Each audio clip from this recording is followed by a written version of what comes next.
Hi there, this is in review of March the 11th, and I'd really like you to view these as paintings like I do. You know what? These apples, they're like jewels. With every shade of red, yellow, and green, they're a perfect shape. Really, what a miraculous fruit. You know, the owner of an orchard came to visit me one day.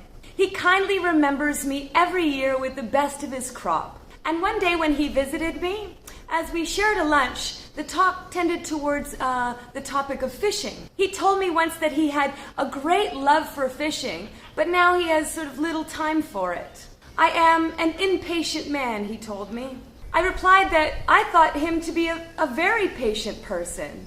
After all, not everybody could plant trees and grow them and tend to them until they bared some good fruit. He insisted that there is something to do at every moment. And he told me that his orchards need constant attention. This year's apples are a bit smaller, he apologized. And he said he could have made them bigger by pruning and thinning out the trees. It takes a man an entire day to prune a tree properly.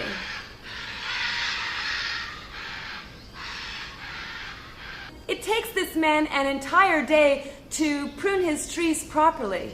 And with over 500 trees, you can imagine the difficulty and expense of this task. So he said he was still able to let the trees grow as they wanted. And he was also able to still take crop to the market. The apples were sweet, of course, and not nearly as small as he said they were. Those who follow the knowledge of nature say that all things happen in their own time. What is lazy and what is hard work? Ooh, well, I could tell you.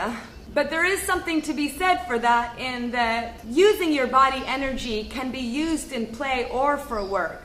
But the exhaustion of it depends on the mind and how you're relating that energy that you've spent to be either play or work. It's still the same amount of physical energy that you're exerting. It's just you might view the energy that you're exerting being expended in a different way. So if you could view work as play, you're still maneuvering your body in the same way. It's only the mental process that's different. Those who follow the knowledge of nature say that we should be following nature. And to follow nature, it requires a lot of patience. By knowing when to let the trees grow as they wanted, the orchard owner still had good crop. So that was the first half of March the 11th, and this is the second half. A solitary crane in winter's snow needs no jewels. There is sparkle enough. A single crane standing undisturbed in the falling snow. Visualized is the very image of independence. It needs no one. It is secure in its environment. And it's completely capable of going through life alone. Its independence stems from its self-sufficiency. It needs no clothing and no building and no wealth and no status. It's content, even glorious in its naked identity. And so too with ourselves.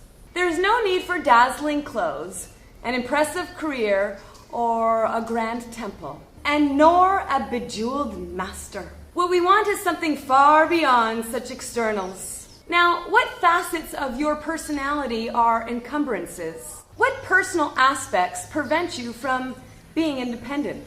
These are the areas that will define your self-cultivation. So you must strive to stand alone.